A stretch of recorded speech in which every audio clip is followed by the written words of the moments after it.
1835 il giornale New York Sun mise in piedi una grande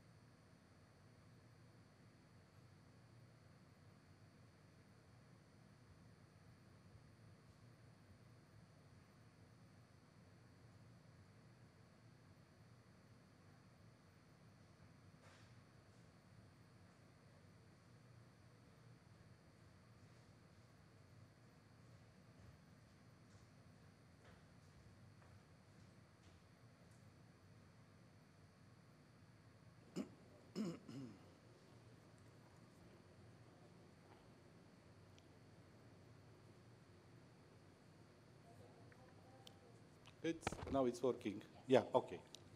So, ladies and gentlemen, welcome back after lunch to the fourth session of our conference, which will bring into discussion one of the hottest topics of our globalized information society, fake news.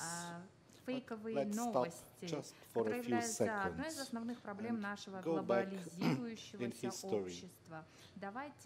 6th of April 1631. It is the day of a peace treaty after a war which never took place. Sorry for bothering you with historic details. It was a war supposed to be between France and Spain. It was about supremacy on a very small country, a duchy, Ducato di Mantova. And this war, which never took place, was supposed to be in a small city called Valtellina. Now it's Italy. Why I am bothering you? Because it's the moment, the very moment when a very known historic person is entering the stage of history. That time, of course, he was not a cardinal, not even a bishop. He was a young secretary. And as a young secretary, he was coming and going between the two armies, the French and Spanish, and he was telling to each party exactly what they would like to hear, using and abusing their vanities, their personal feelings, but the result was that using a lot of fake news, he managed to avoid war. So, fake news, it's not something new. Why are we so preoccupied nowadays? Because nowadays the situation is very different, and fake news, it's more like cancer, not something we use to heal some problems. How can we educate our audiences to distinguish between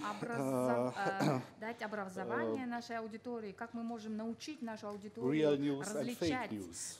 Probably you know that European Broadcasting Union and partners have decided to take attitude against this phenomenon and founded Journalist Trust Initiative aimed to fight against disinformation online. I think this is a very interesting initiative, and I am convinced that today we will find out many extremely useful ways of how to deal with fake news. That's why we have, as host and moderator of this session, a representative of the European Broadcasting Union, Mrs. Radka Bečeva, Senior Project Manager in Director General's office, but apart her official title, I would like to say Radka is one of the best specialists in a very complicated area of Europe, which is Western Balkan, Eastern Europe. So I am very glad she accepted to be today with us and to moderate this session. Radka, welcome. Рад, что Радка будет модерировать данную сессию. Добро пожаловать.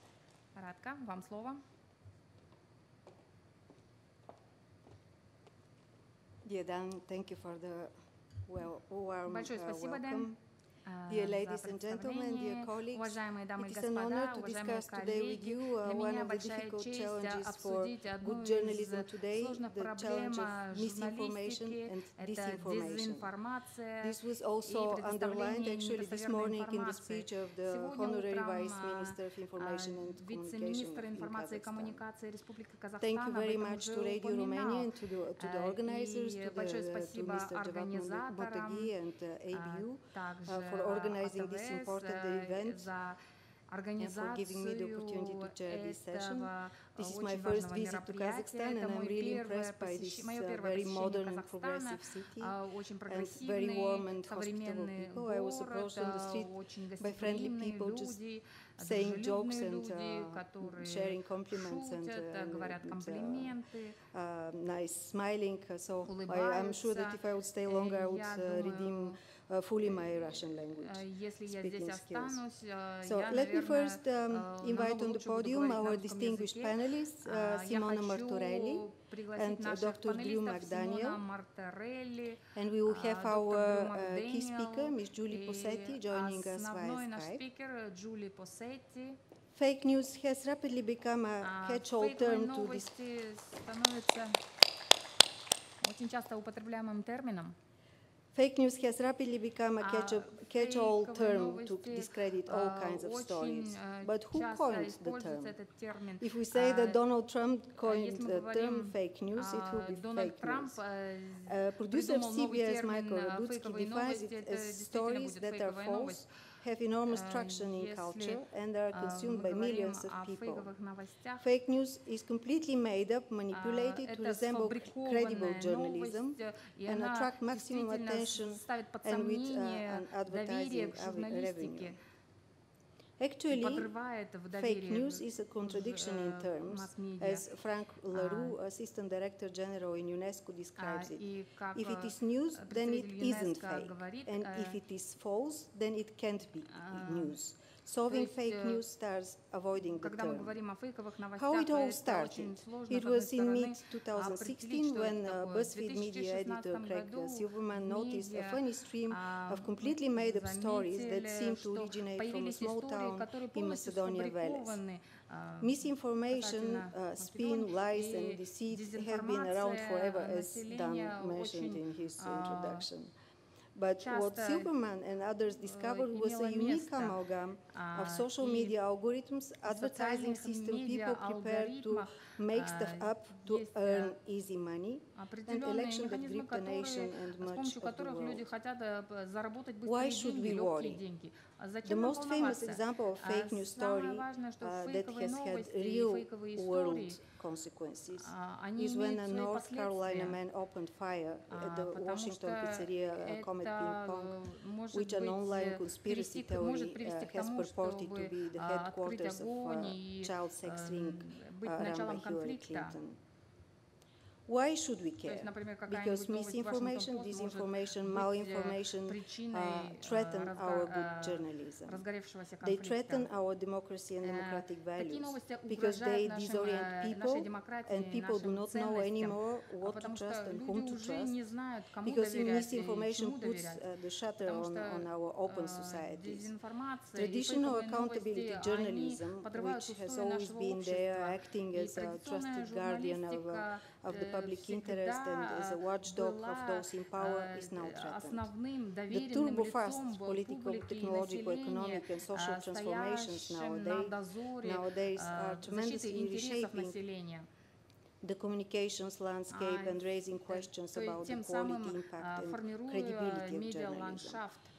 Today, На we get our сегодняшний news from mobile мы получаем telephones and наши from online новости из наших platforms that телефонов, have grown rich различных by exploiting онлайн-платформ, public's personal data, которые while at the same эксплуатируют time различные, draining lucrative advertising from traditional media. публичные, While news личные media can данные. deliver stories around the И, world in seconds, and communications течение have the нескольких potential секунд, to build stronger, more informed and more engaged Они communities, могут, the business юзеры models могут that paid for journalism in the past просто are одну broken. историю and in many онлайн cases отправить, beyond и она repair. будет везде. The problem is that the tech giants that Проблема dominate в the том, public что information space, such as Google, Facebook, Amazon, and такие, Twitter, например, circulate information in механизмы, a как value-free Facebook environment. и так They give далее, no priority to information as a они public good, не such as professional journalism. For them, journalism competes on an equal footing in their marketing with other information, even if it is malicious and abusive. On the other hand, с другой there are стороны, people out there люди who там, consume fake которые news, потребляют who фейковые spread fake новости. news. Why? Есть и люди, Researchers suggest several reasons. It is easier распространяют to эти make stuff фейковые up новости. than report factually.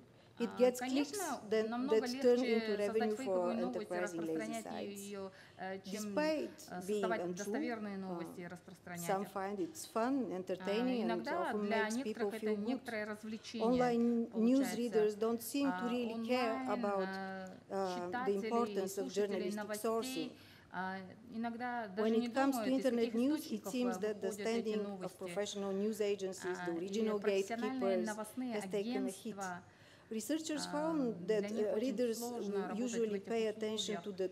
to the chain of Читатели sourcing only if the topic of the story должны is really important to them. принимать во There внимание are many источники theories новостей, and но они обращают explanations внимание на why источник people consume and новостей spread только когда misinformation, эта новость ranging from действительно confirmation bias. важная, затрагивает каких-то We их личные selectively интересы и seek так out далее. information that confirms our beliefs, naive Нам realism that people tend to необходимо perceive themselves as objective восстанавливать доверие perceivers and населения к нам. thinkers, bias blind spot, even when people admit to using Когда biased sources, they still think люди they говорят, reach что они unbiased используют наши objective conclusions. источники, они Julie делают Rossetti, некоторые you субъективные see her on, предвзятые заключения и выводы, on the screen because she's joining на us информации, которую они получили. via Skype.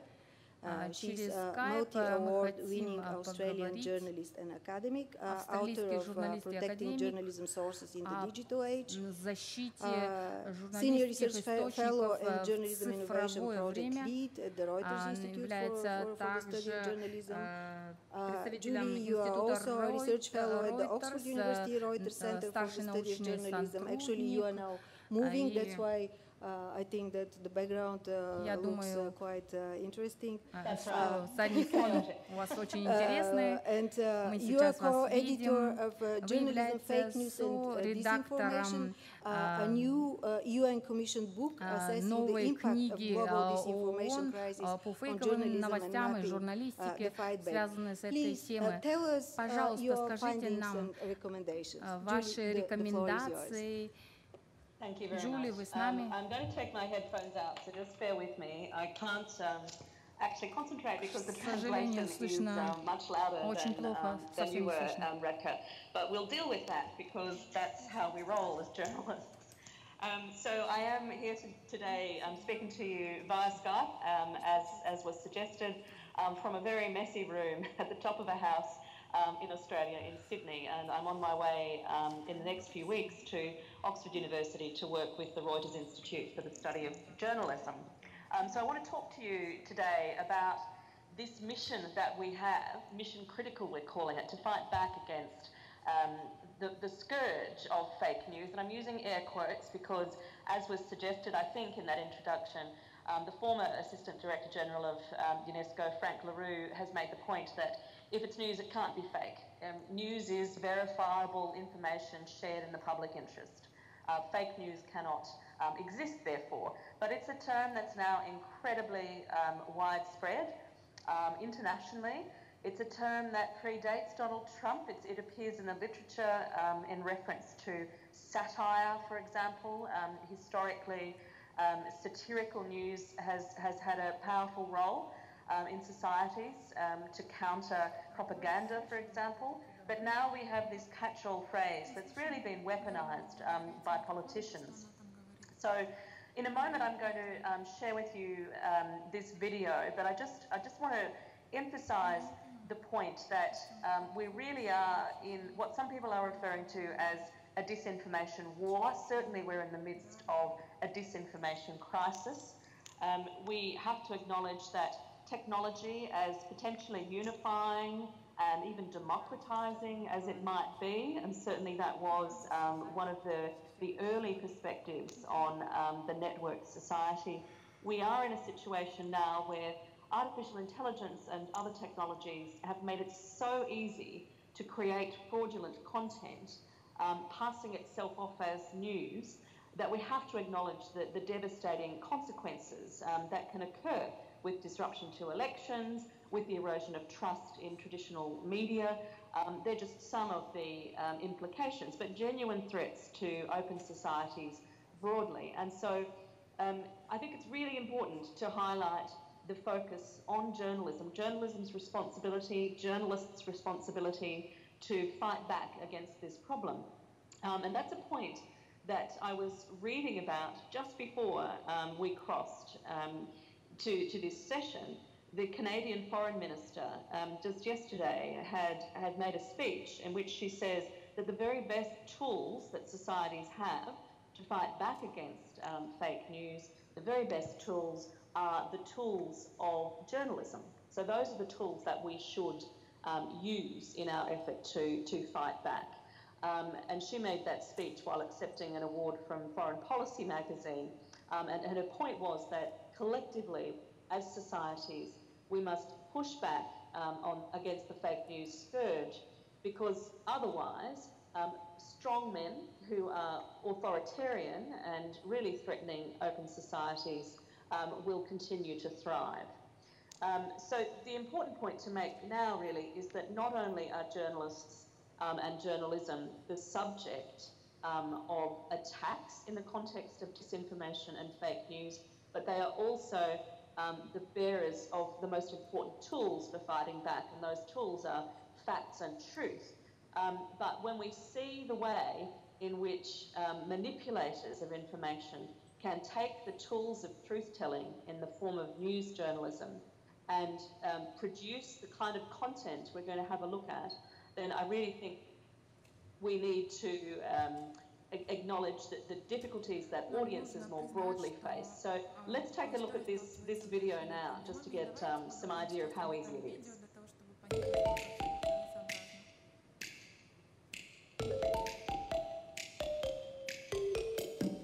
I wanted to know if Facebook had closed the loopholes, and the whole effort took less than an hour.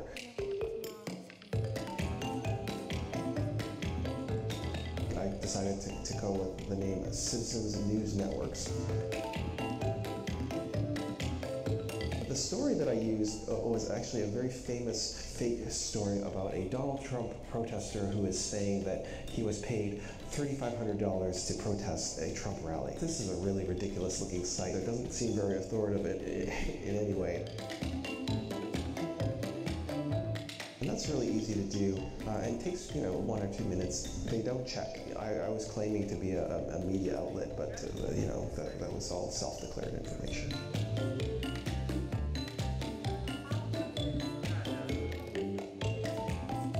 I went with a demographic that is very, very likely to eat this stuff up. So, for example, people who are Republicans, who are members of the National Rifle Association, people who donate to conservative causes.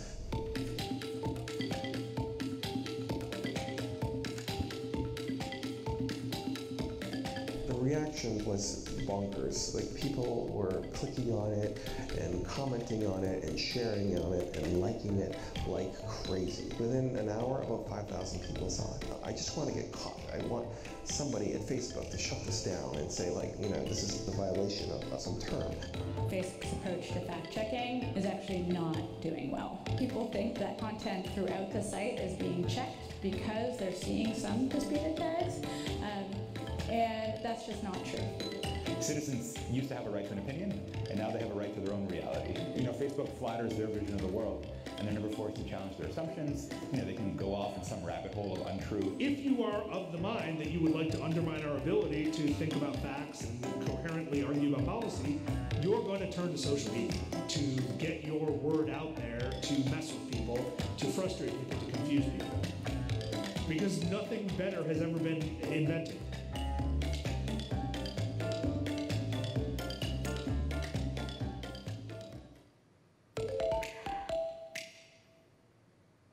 Okay, so you can see that it's extremely easy for one person with a laptop and a few basic skills to create memes, messages, propaganda, and we can extend that now with the use of artificial intelligence to create what are referred to as deep fake videos. So we're seeing journalists being targeted, their images being manipulated, and the case of journalists like Rana Ayub in India, for example, whose image is being used in pornographic videos fraudulently. It's not her, but artificial intelligence that makes it indistinguishable to the average viewer, to anybody, even with expertise in verifying content. It makes it very, very hard to identify information that's false from propaganda. And so we're seeing this technology turned on journalists themselves, which is one of the reasons that UNESCO commissioned this book, Journalism, Fake News and Disinformation, which I've co-edited with Sherilyn Ireton, who's the head of the World Editors Forum.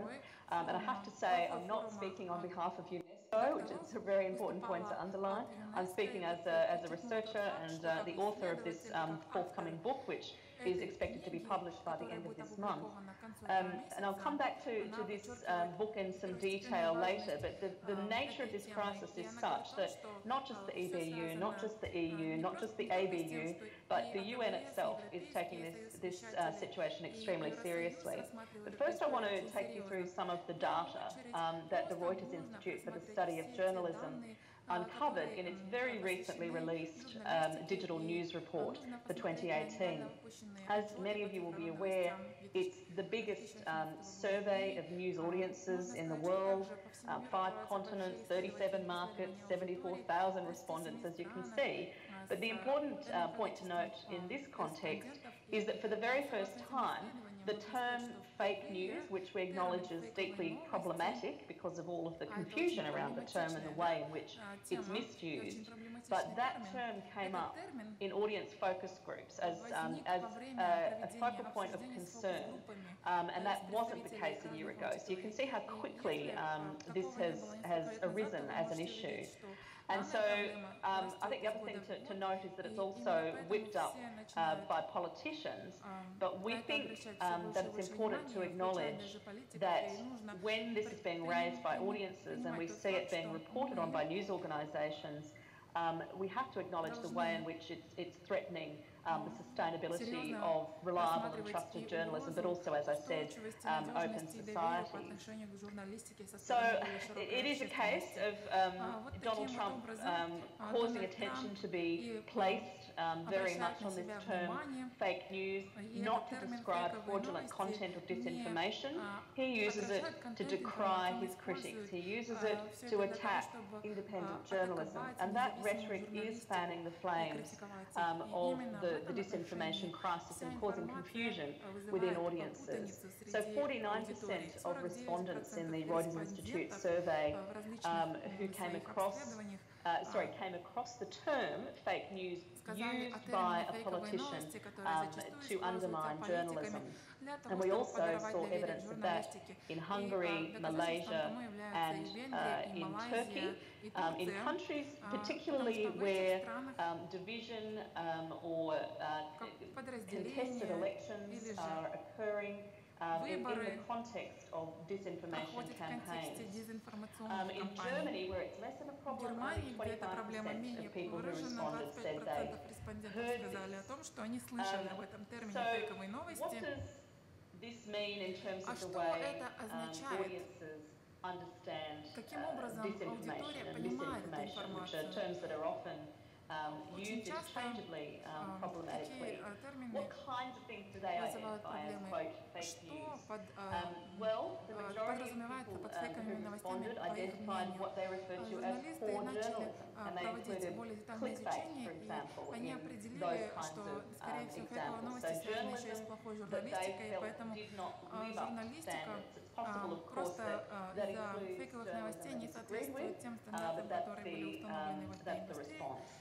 Then 39% complained about spin and gender-filled news, so news that they received as гендерным вопросам. И они считали, что такие новости, может быть, не совсем конкретно отражают контент общественных отношений.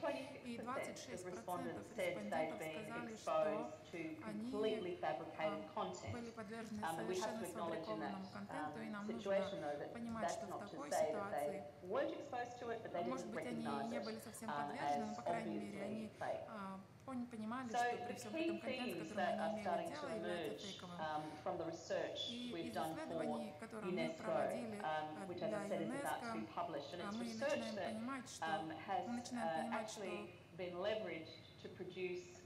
результаты способствовали выработке каких-то модулей, курсов и уроков, которые можно использовать в отделах новостей или на классах по журналистике, с тем, чтобы люди всегда способствовали созданию такого контента, который искореняет фейковые новости. И поэтому какие можно отметить результаты из этих исследований? Термин «фейковые новости» связаны с теми случаями, когда проблемы использовались в качестве орудия против журналистики. И новостники, мы говорим о том, что возникает такая информационная война, и необходимо использовать самый лучший набор инструментов для того, чтобы бороться с этими фейковыми выступлениями. Также необходимо обращать внимание на уязвимость журналистов женщин и женских ресурсов, потому что в первую очередь таргетируются на них, и очень часто такие процессы определяются государственными игроками, будь это какая-то пропаганда или патриотические тролли. Поэтому мы в онлайн видим много разных групп и сообществ, а также компьютеризированных ботов, которые таргетируются именно на журналистов и которые пытаются видоизменить мышление людей для того, чтобы привести в заблуждение многих людей и таким образом наказать журналистов. То есть женщины-журналисты оказываются в значительной степени этой мишенью. Конечно, есть различные способы угрожать им, даже подвергать их физическому риску. Я также говорила о том, что в этих фейковых видео, например, в случае с Ранаю, в Индии мы, наверное, кто-то из вас знает про эту ситуацию, про его опыт. Там был беспрецедентный уровень троллинга, и 5 специальных репортеров ООН отправились в Индию для того, чтобы предпринять конкретные действия и защитить ее, так как она стала мишенью, которой опубликовала информацию, которая должна была вернуться против нее же, или же такие ситуации были в Африке и Филиппинах, где, например, такая же ситуация произошла с генеральным директором МАПа, может быть, многие ее знают. То есть, каким образом можно все это предотвратить? Нужно обучать и просвещать аудиторию, готовить лучше журналистов, потому что такие меры могут оказаться эффективными. И, конечно же, необходимо обеспечивать меры по верификации. И поэтому вещатели в Тихоокеанском регионе могут сделать следующие 5 шагов. В первую очередь это бороться с проблемой, поддерживать тренинги, проводить подготовку, обмениваться знаниями и осуществлять или развивать навыки верификации на высоком уровне. То есть не просто верифицировать информацию, но еще и обучать журналистов и продюсеров для того, чтобы они могли верифицировать как изображение, так и видео в более продвинутом смысле этого слова, с использованием более продвинутых инструментов. Ну и также нужно проводить реальную верификацию, что касается цифровой безопасности и подготовки по обеспечению цифровой безопасности, например, женщин-журналистов здесь. Некоторые атаки могут быть связаны с дезинформацией have resulted in interceptions, to sources being exposed, to journalists having their addresses and secret information, private information published online. So we need to make sure that we are worrying not just about physical safety of journalists, but also the digital security and safety in this context. Make disinformation or fake news, if you want to describe it as that, a beat or a round. You know, we should report on this crisis critically. We need to analyse it, we need to explain it, but we also need to make sure that we are revealing when we are being duped, especially if we've identified state actors and corporations behind this, designed to try and disrupt democracy or open societies, depending on your situation, and especially if the objective is to try to suppress truth-telling, which often it is. And to give you actually an example of that, recently you might recall that the Washington Post took the very unusual step of exposing a false source on the front page of their newspaper and online, as a result of that source trying to manipulate the journalism of the Washington Post with false information being fed to the journalist.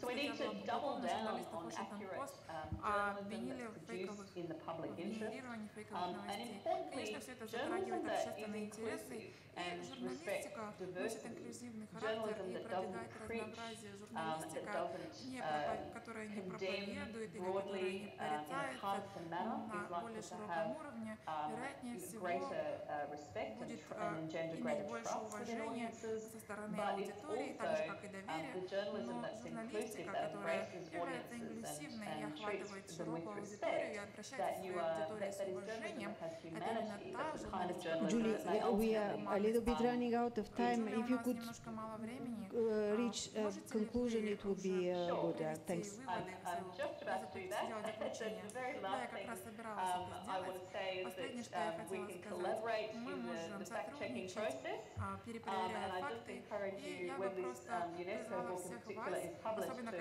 share it with your organisations and undertake some of the training that's in it, and of course to tell your audiences about it so they can help you in the process. Thanks. Julie, thank you very much for this very comprehensive presentation. Indeed. And we definitely have questions, so please stay online. We would now move to the other speakers so that they would also have their presentations, and if Olya allows us 5 more minutes, then we would come back definitely. I have at least half a page questions from my side only.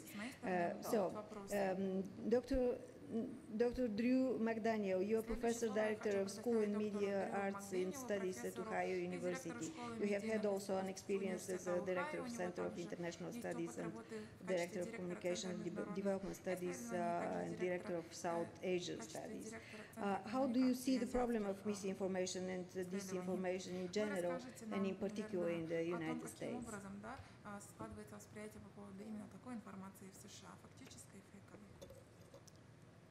Do I have a presentation?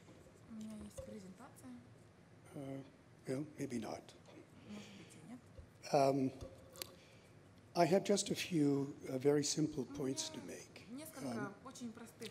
And I think I would prefer, rather than talking about what we as professionals need to do, but to think rather about why it is that fake news has become such an issue.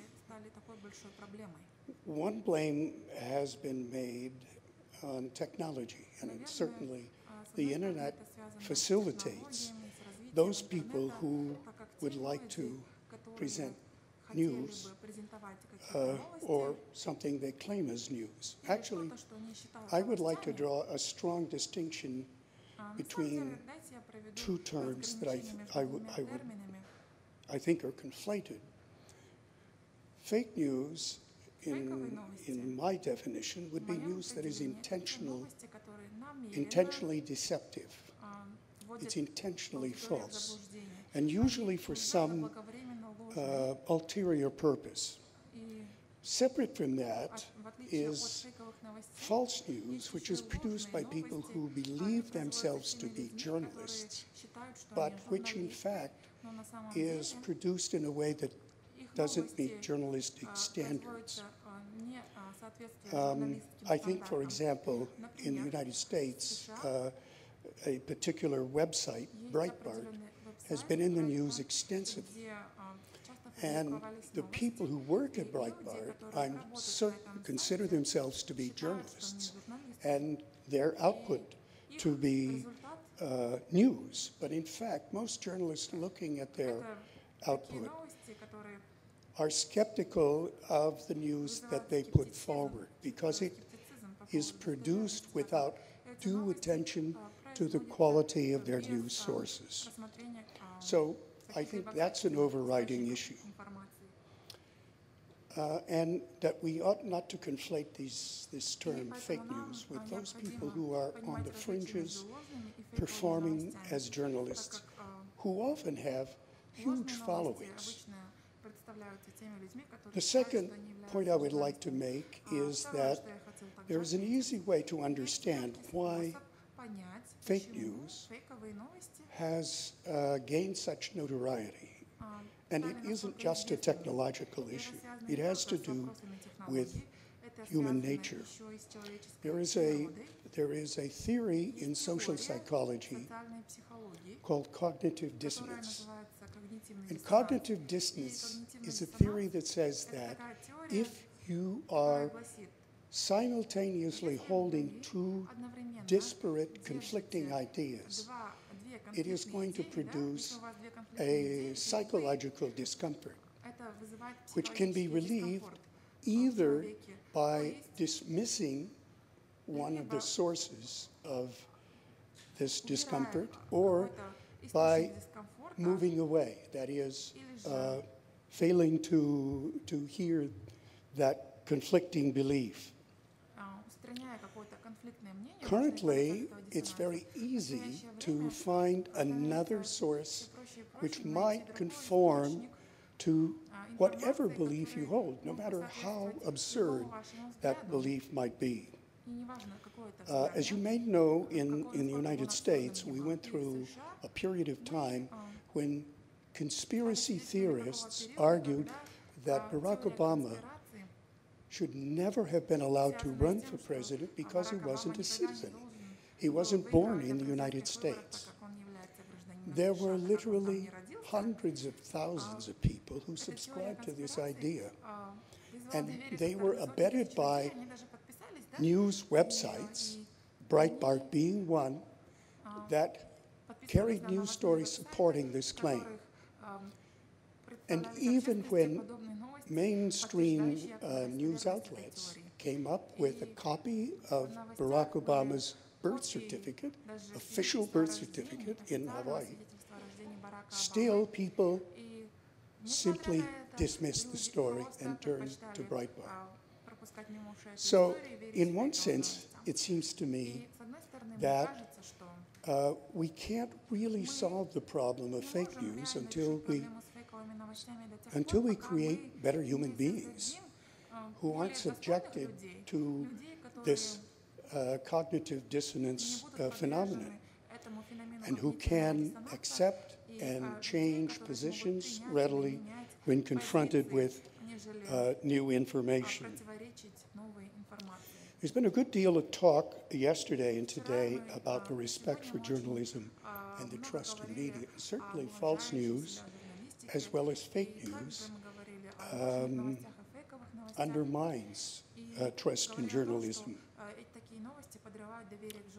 But I'd also suggest that we need to think about why people quickly accept the view that mainstream journalism, the kind of journalism that we in this room practice, cannot be trusted. And it's, I think, pretty simple that those people who reject mainstream journalism often do so because of their perception that mainstream journalism, the kind of journalism we practice, represents the interests of the social and political elites in our society. But let's be honest. We in this room almost 2%, I'm sure, are members of the social elite. And if we don't have the interest of the whole of our society, then we won't be trusted. And if the news we present can't be reflective of the interests of people at all levels of society, not just the elites, not just the educated, the politically and socially sophisticated, then it's certain that there will be distrust in the kinds of news that we present. Now, none of this is meant to dismiss the role of trolls. As you know, in the U.S., we're entering into a new election period, and there is a furor among my colleagues in the U.S. to think of ways to overcome a barrage of trolls who will attempt to influence the election outcome by posting fake news. We don't quite have a single answer yet, but it is a matter of great concern. But again, the trolls are different than the people who are practicing what would be unsatisfactory journalism. So those are just a few simple thoughts that I'll throw out for perhaps further discussion. Thank you very much.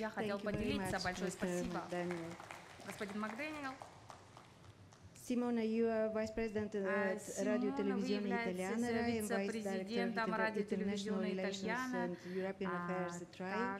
You have experience as a head of European Affairs in our Brussels liaison office, and of course a very big experience in the audiovisual and media policies unit. Медиаполитика, в этой сфере вы работали. Пожалуйста, поделитесь с вашим опытом касательно дезинформации, фейковых новостей. Что Европейский вещательный союз делает в этом отношении? Что Европа вообще делает в этом отношении? Не могли бы вы нам рассказать? Большое спасибо за представление. Я не являюсь вице-президентом РАИ, но, возможно, в будущем я буду. Я являюсь главой департамента. Я не хочу повторять себя.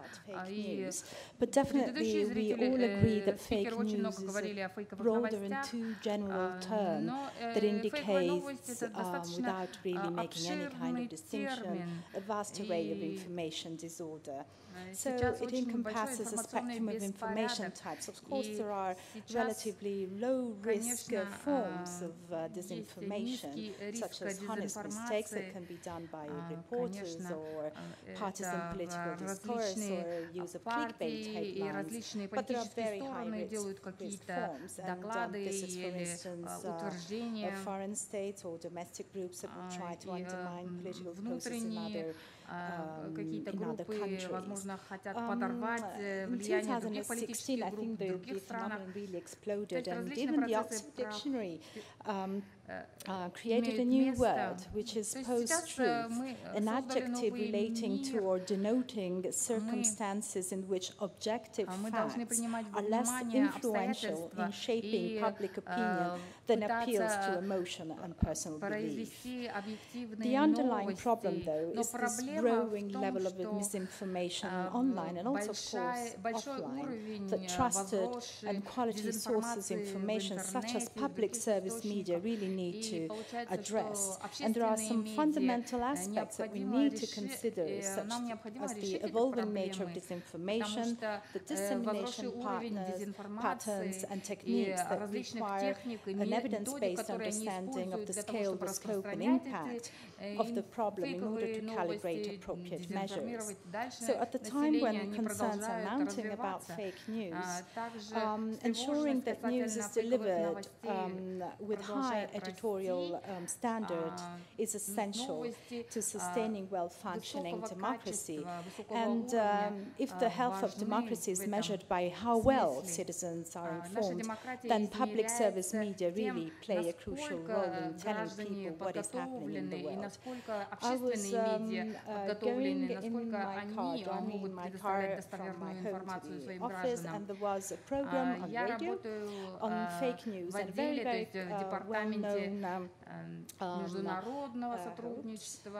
and very well-known anchor woman journalist in Italy, Milena Gabanelli, said that misinformation can be only fought with information.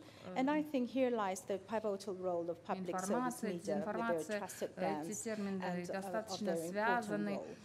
What is important to say is that there is a multi-dimensional approach to disinformation. This has been the criteria that has been used and adopted by the European Commission. And I will talk about the initiatives at European level that I hope will interest also audiences that are a little bit far away from Europe. In fact, the European Commission set up a high-level group in January 2018, and the European Broadcasting Union was part of it. And together with commercial broadcasters, platform operators, journalists, and of course also academics. This high-level group was also in parallel accompanied by a public consultation, and of course RAI and many other public service media participated. And they came up with some recommendations, and I just would like to highlight the pillars. One is to enhance transparency of online news and promote media and information literacy. Julie, of course, emphasized this aspect as well. And develop tools also for empowering users and journalists to tackle disinformation and safeguard the diversity and sustainability of the European news media ecosystem and promote a continued research on the impact of disinformation in Europe so that we can evaluate the measures to be taken. So in April, the European Commission issued a communication and gave some very precise recommendations to things to be done in the very near future. Of course, all this pressure put by the European Commission has a very fundamental objective, which are the European elections that will take place in a few months in 2019. So they recommend to draft a code of practice and a creation of a European network of fact-checkers. Let's see the code of practice. This code is a self-regulatory tool and should define the clear objectives for platforms, which is being currently drafted by a forum, a multi-stakeholder forum formed by platform operators and advertisers mainly. Then there is a sounding board, and here where the European Broadcasting Union is part of it.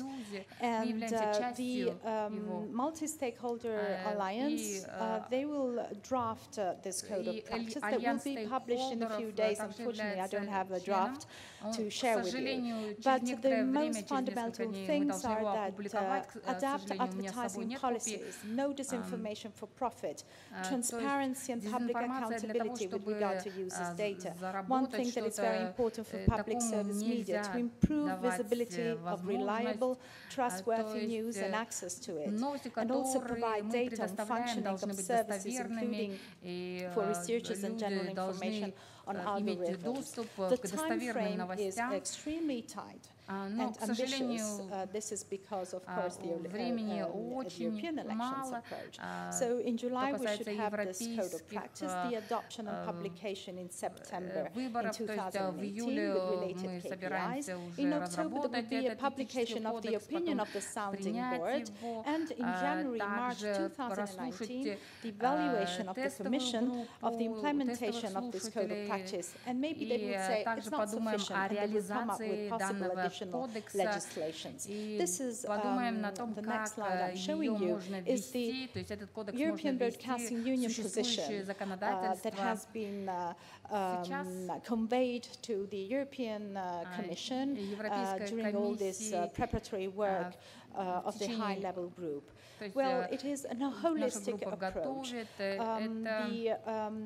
The tip of the iceberg are the disinformation and fake news, but the measures should address also the underlying causes of the information disorder that we have mentioned before. Will the media literacy gap, the role of online platforms, the weakened online role and findability of public service media, and the erosion of quality journalism and ethical standards, erosion of trust.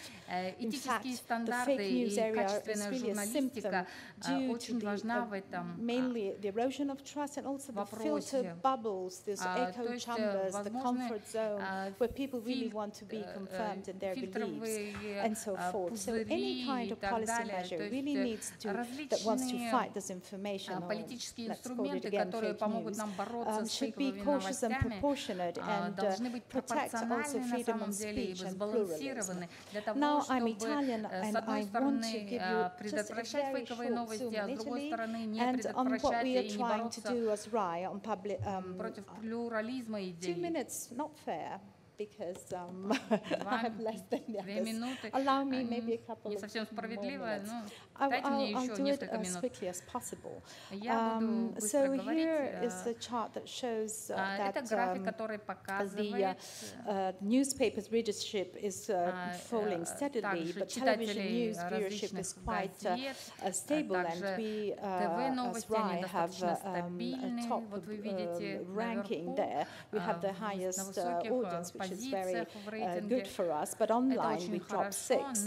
And Russian, with respect to trust, the concern over fake news may help explain the relatively low trust that's partly attributable to the partisan nature of many Italian news outlets. Let's see what we do as RAI. First of all, the chart of service that defines our public service remit in Italy as public service broadcaster has an article that entrusts RAI to combat disinformation. Therefore, we came up with many media literacy initiatives and especially targeting young people so that they become conscious consumers of news. So we open our doors so that they can come to newsrooms, and also we did a list of guidelines for 4 million students on what is the information disorder in collaboration with the Ministry of Education and Research, but also with Facebook and Google. But one thing that I also wanted to tell you is that we have taken part to an expert group that was set up by our National Regulatory Authority, and we came up with some categories of misinformation. So misinformation online that are news that are inaccurate, true, but not true, but they're perceived as real, but have no malicious intent. And then we have bad information, which are news that have the intent to harm a person or organization or a country or affirm or discredit a piece. And then the worst case scenario, disinformation online, so that are news that can be also sponsored. They're created in a realistic way, but they are contagious because the malicious intent is there in their diffusion, and their malicious intent is also in trying to harm the person or organization or a country. So the phases of production of information content are pretty complex. Now, my last slide is some concrete examples with 2 video clips that I hope technicians will prepare in the meanwhile, because in RAI Universe has, as I said, a very high audience. We have 16 TV channels, 10 radio channels, and also the digital offering, but our viewers are over 65 in a percentage that is 47.2, and the 25-34 years old viewers are 4.8%. I will not tell you all the other percentages. Therefore, we felt the need to have a digital inclusion project so that we can have this critical thinking, a digital literacy, and to have the Italians become digital skilled and digital citizens. So we studied some psychological barriers and cognitive barriers. Of course, there is also the English language barrier in the digital that doesn't help, especially elderly people. We started talking about digital literacy tagged content. We had 1,649 TV and radio content in 1 year. And now, if you could please show the 2 last clips, we produced in some clips to have клипы.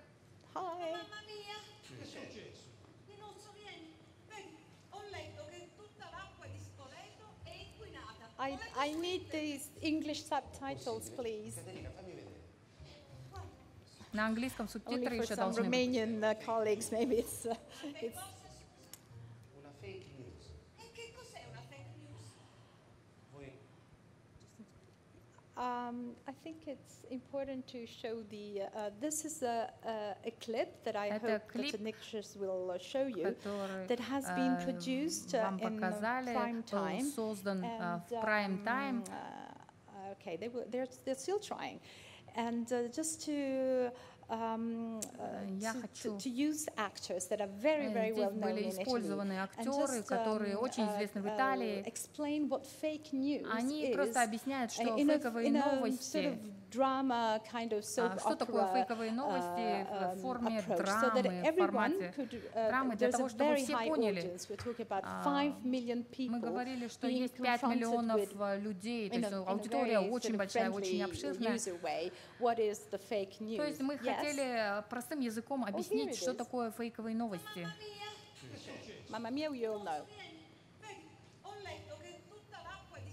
Вы знаете, что такое фейковые новости? Possibile? Caterina, fammi vedere. Ma no, ma questa è una fake news. Una fake cosa, scusa? Una fake news. E che cos'è una fake news? Что такое фейковые новости? Вы что, не знаете, что такое фейковые новости? È una notizia falsa. Come un ucciso sul franco. Scusa Giulio, ma come si fa a sapere se una notizia è falsa? Как я могу понять, это правда или неправда? Это очень известные актеры. Давайте у кого-нибудь спросим. У того, кто является экспертом по новостям. Извините.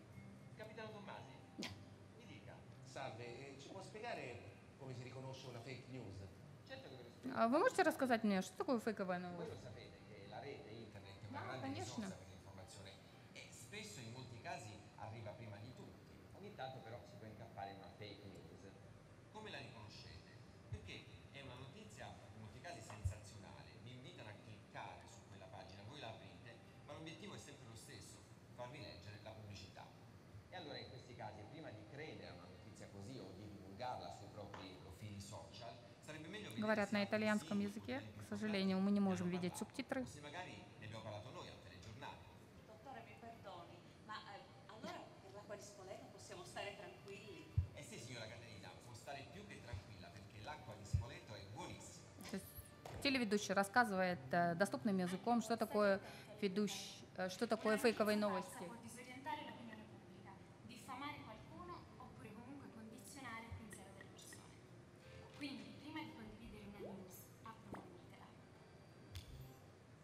When you have 5 million viewers, it could be very effective. And then there's another one, if you can see it, it's a quiz show of a super well-known presenter who passed away, unfortunately. Достаточно известный ведущий, который, к сожалению, умер. He introduced in the quiz show a question on fake news. Он задавал вопрос по фейковым новостям. And it's a fake news, and he says, so the contester tries to То есть это в форме викторины показывается, и он задает вопрос, и участник должен сказать, это правда или нет. То есть правда или ложь, вот это должен сказать. Il presidente Grant era donna. Dracula abitava a Central Park. Sulla Luna viveva un unicorno. In Messico i maiali volavano. Really, a lot of fantasy there. Il presidente Grant era donna. No, non è la risposta esatta. Margherita? Sulla Luna viveva un unicorno? Questa è la risposta esatta, brava Margherita! Questo caso è noto come la grande bufala della Luna perché gli articoli completamente inventati raccontavano della scoperta di una civiltà lunare che comprendeva creature di vario genere, tra cui un unicorno blu.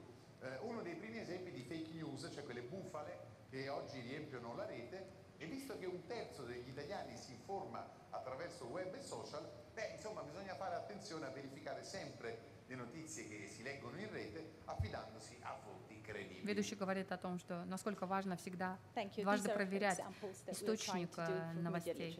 Большое спасибо. Медиаграмотность очень важна. Большое спасибо, Симона. Now, if you have questions, please use the opportunity. We have still Julie Posetti connected, and I think we have just 2 minutes. So if you have questions, please raise them quick. Давайте побыстрее зададим.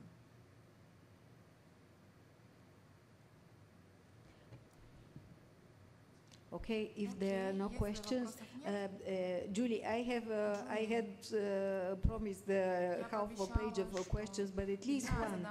If you could tell us how do you, what is the situation about misinformation and disinformation in Australia, and how you deal with the phenomena in Australia? What are the measures you take against? Well, it's a reflection of what's happening in the rest of the world. My own background is with the Australian Broadcasting Corporation, the ABC, and commercial radio years and years ago. I've been an academic for a long time, and I've also spent a couple of years recently working for Fairfax Media, the publisher of the Sydney Morning Herald. So I've watched in the way this crisis has rolled on the front line of journalism, but also as an academic. And that's in the Australian setting as well as internationally. Specifically in Australia, the most recent anecdote is one involving the Australian Home Affairs Minister, the Immigration Minister, Peter Dutton, his name is. He was influenced heavily by tabloid print news coverage in the Murdoch press of what South African activists, people who've been described as racists, neo-Nazis in some instances, promulgating a theory that white farmers were at particular risk of racial violence in South Africa. And he was so influenced by this coverage that he decided to shift policy to fast-track white South African farmers applying a racial decision-making process for visas to enter Australia on humanitarian grounds. Now this is extremely controversial, as you can imagine. It also is largely the product of information that is false, Это, опять же, результат ложной информации, пропагандистской информации.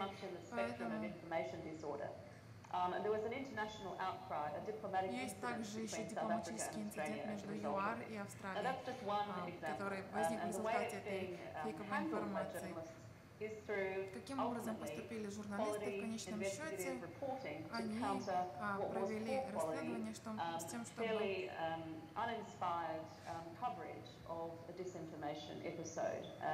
So I think this is symptomatic of the crisis internationally.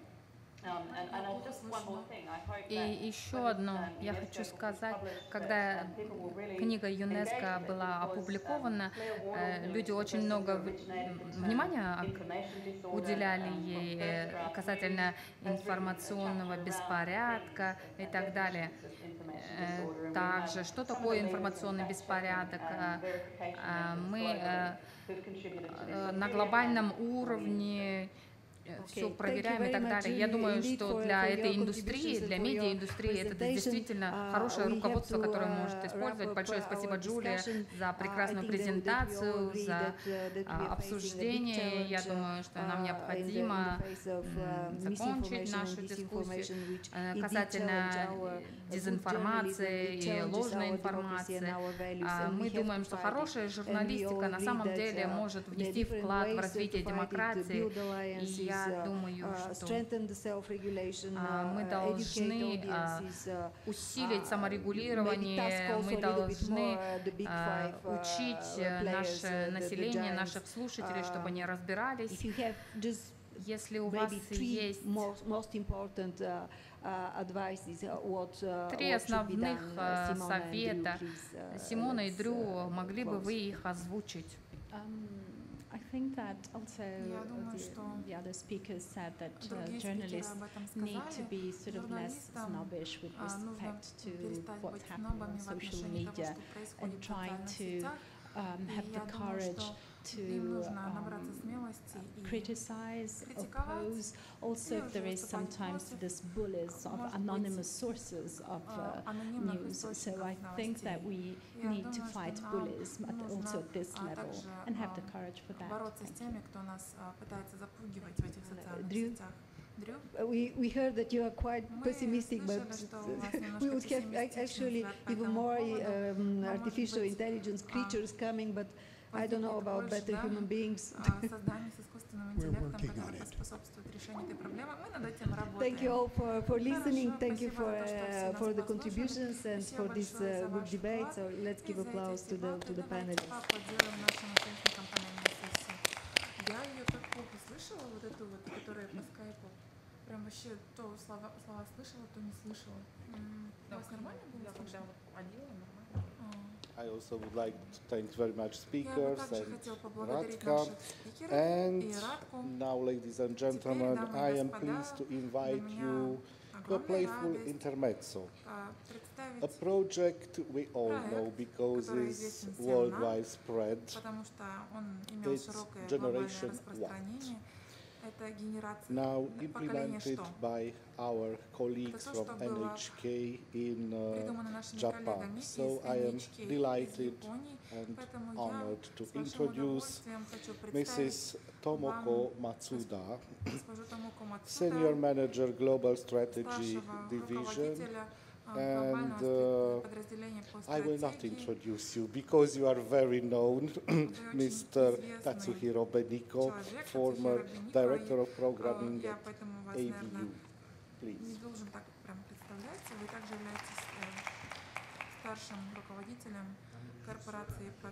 Thank you, Dr. De Santa, for the kind introduction, and also thank you so much for the CAS Media and other Kazakhstan colleagues for hosting this important event. And I'm happy to be here again for the Media 2020 to talk about this great project, which is now the world movement. And for the next 20 to 30 minutes, we will talk about this exciting project with Tomoko, who is leading the NHK Japan's projects, and I will talk about what's happening in the Asia-Pacific regions.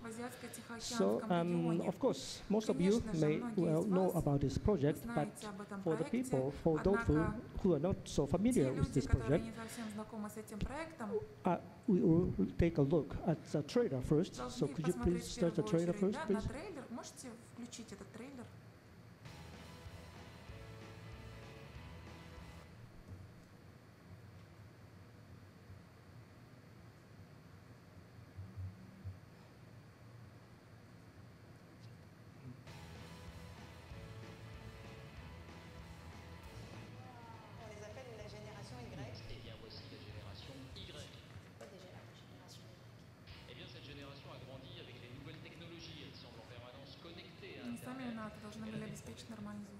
Let's face facts.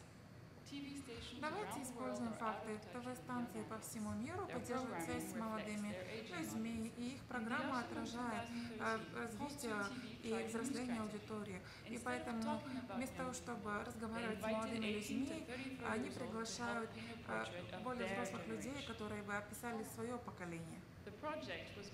Проект был основан на онлайн-анкетировании, которое состояло из 143 вопросов, и этот опрос проводился 2 социологами. В этих клипах молодые люди могут сравнить себя, и за несколько дней веб-сайт стал вирусным. Здесь были показаны самые успешные медийные программы, и 6 недель спустя, после того, как был запущен веб-сайт, также были показаны документальные фильмы, 3 документальных фильма с компиляцией всех видеоклипов с веб-сайта. И мы понимали, что в среднем для того, чтобы завершить сдвиг демографических показателей в разных возрастных группах, результаты показали следующее. 2 социолога никогда не покидали наши экраны, они проводили различные опросы, и вдруг политики решили, что к молодым людям после такого опроса нужно относиться с большей серьезностью.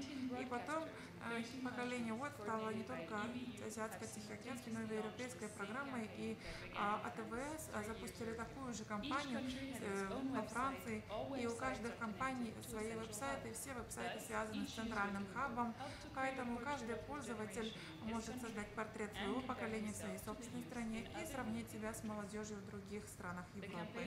Эта кампания еще не окончена, но результаты превысили все наши ожидания. Когда 1 миллион молодых людей принимают участие в обследовании с более 18 миллионами ответов, документальные фильмы показывают 12-13-минутные видеоролики с вещателями из разных телевизионных каналов, и кто-то собрал их 4 фильма из 50 минут, и там транслируется ток-шоу с любимыми звездами молодежи. Эта кампания позволяет каждому вещателю адаптировать программы под свой формат.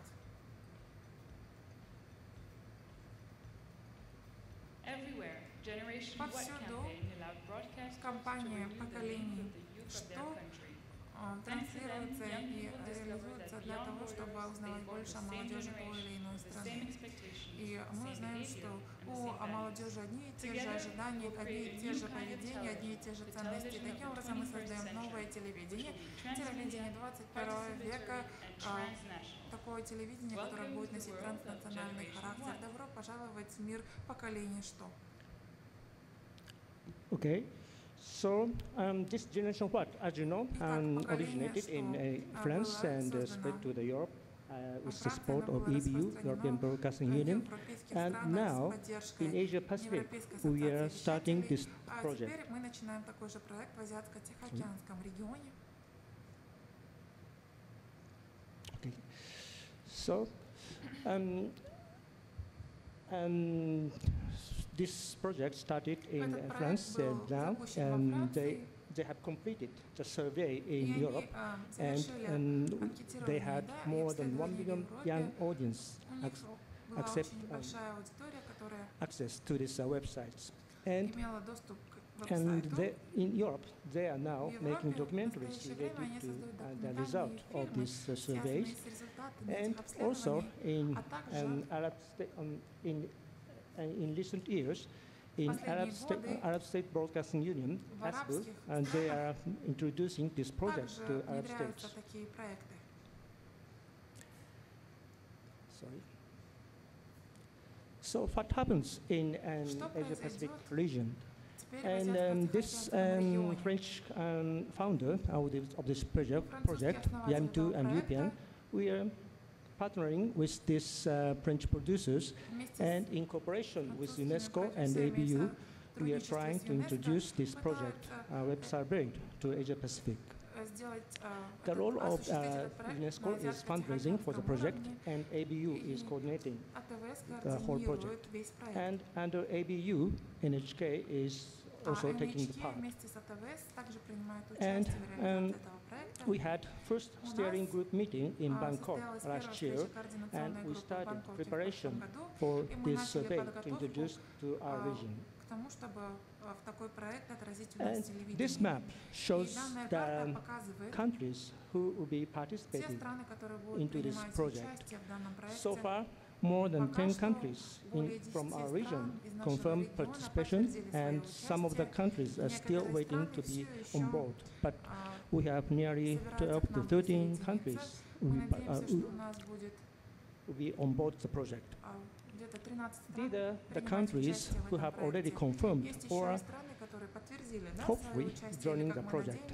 NHK Japan, we have already started the project, started the survey this April. And from Afghanistan, RTA Afghanistan will be on board. And from Bangladesh, Betal radio broadcaster will be joining. And from Nepal, we have, from Bhutan, we have BBS Bhutan will be joining. And from Cambodia, TVK Cambodia. And from Indonesia, RRI Indonesia will be joining. And from Mongolia, we have 4 broadcasters will be joining. And from Nepal, we have ACRAB, the Association of the Community FMs there will be joining. And from New Zealand, TV New Zealand and Maur TV will be joining. And from Thailand, we have Thai PBS. And from Vietnam, we have King TV, which is online TV channels. And hopefully, we are waiting the participation from this Kazakhstan and also from Korea, KBS, and from Malaysia. And this is a roadmap of the introduction of this project to Asia Pacific. As I mentioned earlier, we had 3 meetings in the past 1 year, and most of the broadcasters started preparations. And this April, NHK started the survey ahead of Asian broadcasters, and the rest of the Asian broadcasters will be joining the project, hopefully early next year. So from now on, my colleague Tomoko will talk about what's happening or what we are doing at NHK for this project.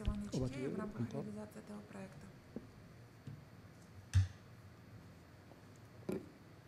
Thank you, Beniko-san.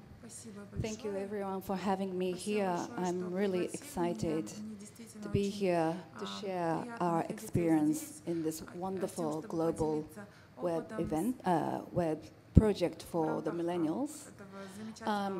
My name is Tomoko. I'm working with Beniko-san in the same department.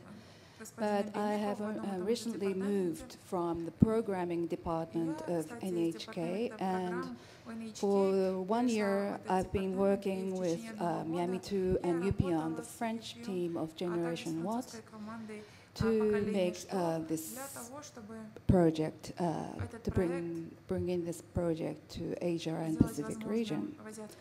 So I'm still a project manager for this project. And I would really like to show you what we are up to now. And so maybe we can show you a little clip that we have. Yes, that one. Yes.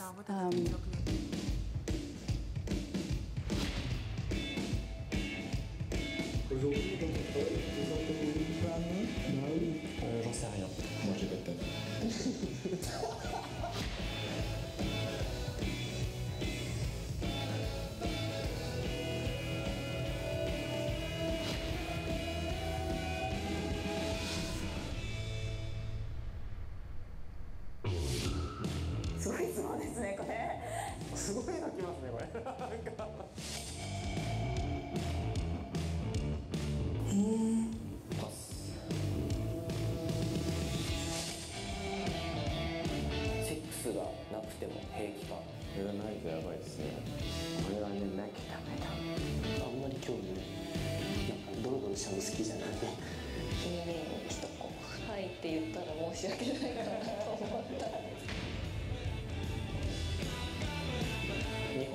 平成を導入すべきだってマジか。絶対に嫌です。そこまでしてなんか日本って守るべきものなのかじゃないですけど。愛国心がある人少ないのかな。私は日本好きですけど。自由世代、転換期世代、くすぶり世代。これで平和は最後段世代。やっぱり選択肢がいろいろ広まってきてるから、なんかこう迷子になってる人が増えてる。迷子世代にします。結構全体的に現実主義の方は現実主義世代かな。でもね、身近な幸せを探していってるハッピーさもあるかなみたいな。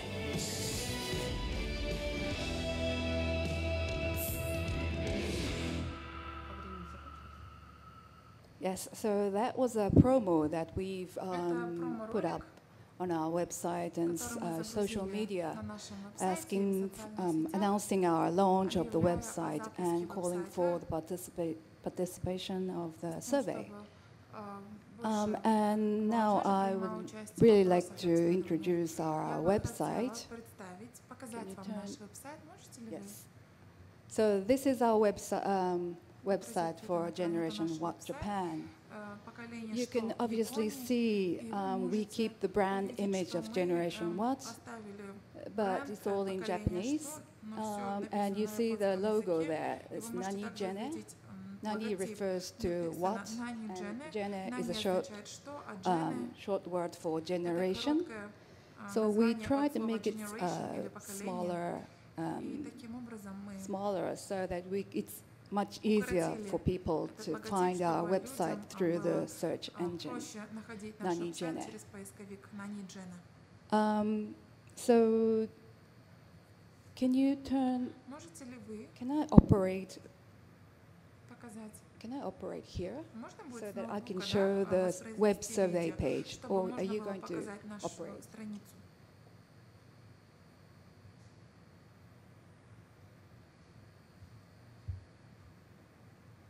Sorry, I can't control the cursor. Okay, then can you show? Yes, can you put up our website, web page, and can you go to the survey page? Yes, that's right. That's it. So this is our web survey page, and this is the most important part of the website. We have actually have 150 questions, and 130 is the questions from the European questionnaire. And we adopted 20 original Japanese questions that is invented by the Japanese millennials. We have been doing a couple of times of workshops to ask millennials to think of questions that they would like to ask to their friends or to the people of their generation. This is how we wanted to make people involved and think of this project as the project of their own generation. So far we have come up to very interesting questions from them. And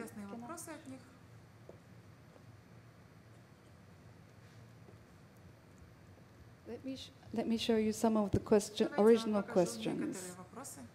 Can you put up the PowerPoint, please? Можете PowerPoint презентацию опять отразить на экране?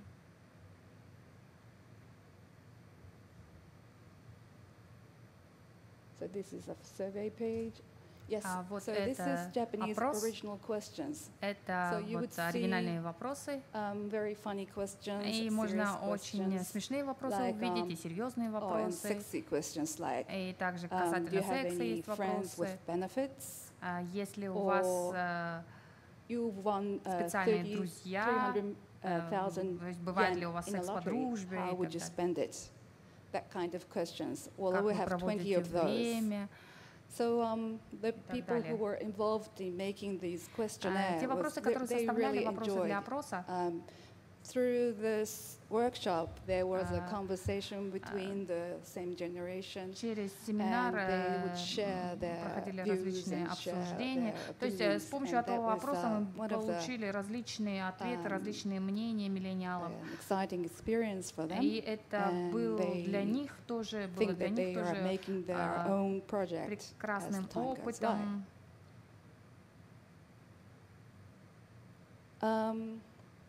And there is one more important page. Еще одна очень важная страничка на этом веб-сайте. Это страница блогов. А мы используем этот блог для того, чтобы вовлекать больше людей, заинтересовывать их в проекте. И мы попросили влиятельных людей, которые сидят в YouTube, очень много лайков набирают, различные звезд, чтобы они ответили на некоторые вопросы, также написали, запустили свои мнения на своем аккаунте или в социальных медиа. То есть в социальных сетях, в своих аккаунтах написали свои мнения. Могли бы вы открыть домашнюю страницу и страничку блогов? Можно назад перейти? Да, спасибо. А вот это наша страничка блогов. Можно ее открыть? Да, пожалуйста, спасибо. Хорошо. Здесь вы можете увидеть страничку блога. Если вы можете... Это очень известный мастер маникюра, и она рассказывает о том, как она стала нейл-стилистом. И также здесь очень известный, талантливый дизайнер. Он рассказывает свою историю. То, что мы поняли через этот проект, то, что у нас очень много талантливых молодых людей, которые имеют свои истории, у которых очень много всего, чем бы они хотели поделиться, что бы они хотели озвучить.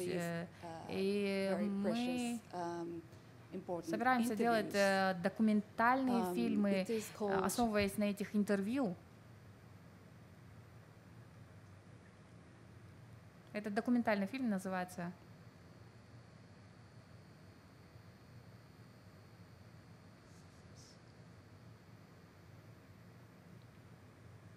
Yes. So we call our content Millennials File. То есть наш контент называется Millennials File. Мы сделали различные интервью, проводили с различными представителями японской молодежи от 18 до 34 лет. Некоторые из этой молодежи очень известные звезды. Например, может быть, вы ее знаете, очень талантливая актриса комедии. И следующая Наоми. Она модель, она начала свою карьеру в 16 лет, сейчас ей 20 лет. Она очень влиятельна, у нее очень много твиттер-фолловеров, около 1 миллиона фолловеров, которые читают ее в твиттере. И эти интервью с этими людьми очень важны, потому что через эти интервью мы смогли сделать интервью, сделать документальные фильмы о каждом из этих персонажей, о том, что они делают, чем они занимаются. Несколько примеров я хочу привести документальных фильмов, маленьких клипов, которые называются Millennials File.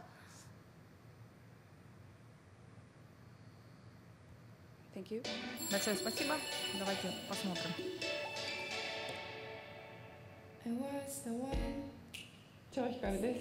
職業はアーティストです。Меня зовут. 自分が持っているその固定観念みたいなものを変えられるってすごくなんか大切なことだと思ってて、でなんかそういう風に人を動かせるような作品を作りたいっていう風に思ってるんで、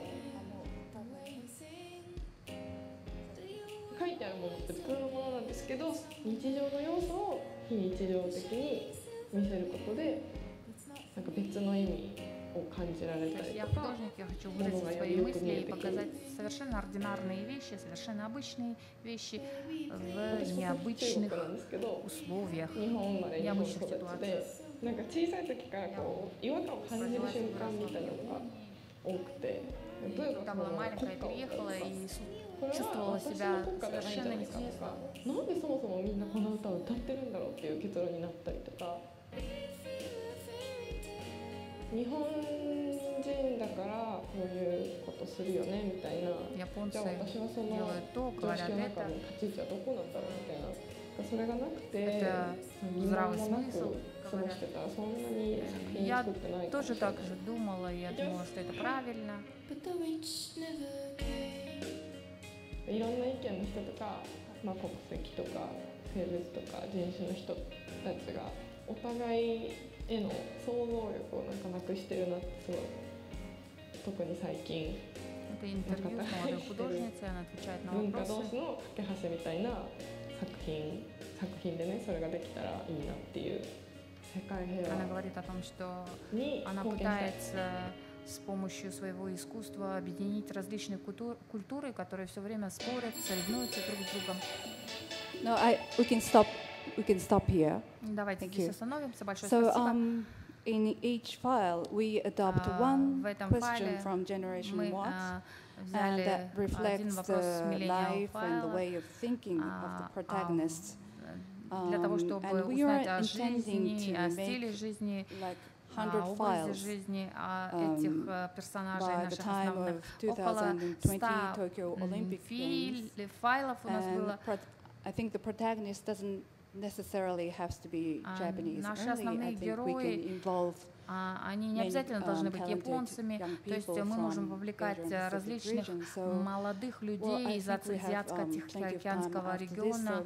У нас очень много времени будет, и если кто-нибудь из вас заинтересуется, захочет сделать co-production, вы можете подойти ко мне, давайте поговорим, обсудим. Что касается контента,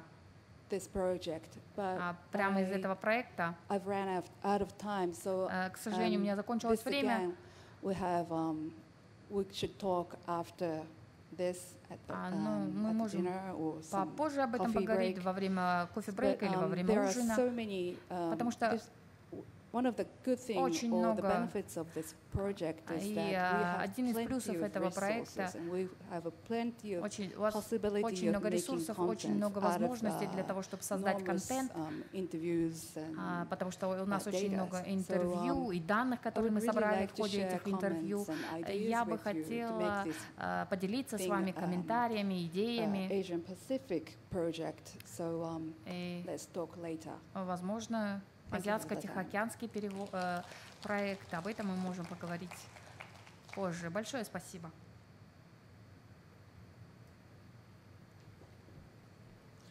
Thank you very much, Tomoko Matsuda. Большое спасибо, Томоко Мацуда. Я хочу пригласить всех вас задать свои вопросы спикерам во время кофе-брейка. Большое спасибо, а затем мы продолжим свою работу.